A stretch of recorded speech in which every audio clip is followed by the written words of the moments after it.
Isang patay sa bangga ng motorsiklo at pickup truck sa Magsingal, Ilocos Sur. Nahulog naman sa bangin sa bayan ng Bantay ang isang kotse matapos itong sumalpok sa bus. 2 patay.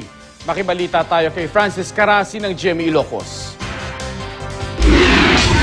Sumalpok sa isang bus at nahulog sa bangin ng isang kotseng sinakyan ng mga nagbabakasyong balikbayan sa Bantay, Ilocos Sur. Dead on the spot ang isa sa mga sakay ng kotse na si Edgardo Escobar dahil sa pagkakaipit sa sasakyan. Namatay naman habang ginagamot sa ospital si Marisa Makahilas. Ginagamot pa ang 5 pa nilang kasamahan. Ayon sa pulis, nag-overtake ang kotse sa isa pang sasakyan. Hindi raw napansin ng driver ng kotse na may paparating palang bus sa kabilang linya.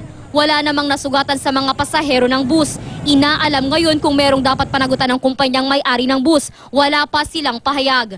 Nahulog din sa bangin ng isang truck sa bayan ng Magsingal. May karga itong 500 sako ng asin. Ayon sa driver, nawalan siya ng kontrol sa manibela matapos mawalan ng preno ang sasakyan. Nagtamo ng gasgas sa katawan ng 3 sakay ng truck kabilang na ang driver.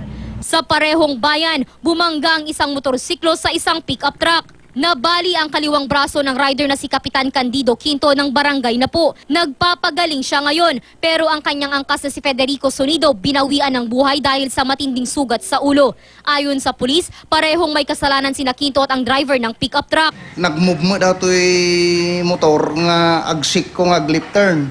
Di na mamungad na sumungad nga lugan, di collided. Depensa ng kapitan, mabilis ang takbo ng pickup truck. Nangako naman ang driver ng pickup na tutulong sa mga gastos para sa nasawing biktima.